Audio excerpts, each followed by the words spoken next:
Welcome to Real Estate IQ Wisdom for Smart Moves. Featuring Randy Zechman, the Chief Executive Officer of Clean Solar. And what is net energy metering?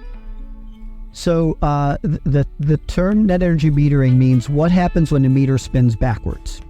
So what that means is I've got a solar system on my roof that's going to produce power. That power is going to come into my home, and I'm going to use it on my computer, my air conditioning, my lights, whatever it might be. Whatever energy that I don't use in my home then goes out to my meter, and it'll spin the meter backwards. Mm-hmm.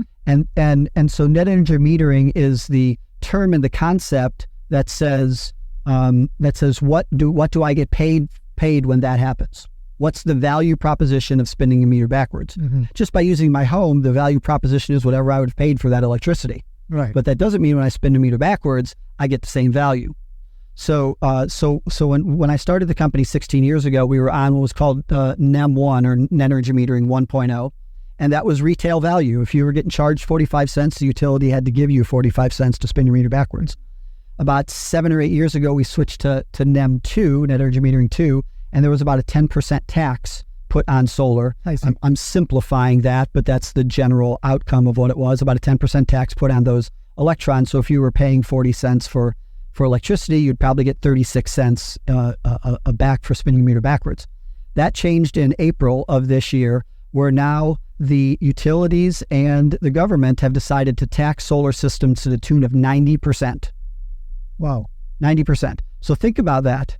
Is there any industry you know that's taxed at 90%? I can't think of any. And the fact that it's in an area of renewable energy where we're trying to cut greenhouse gases and climate change, it's an odd thing to go from 10% to 90%. Right.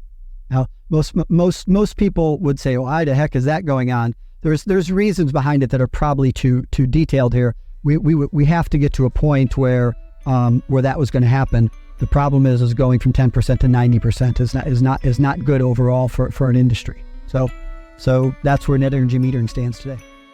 Check the full episode on our YouTube channel and on Apple Podcast.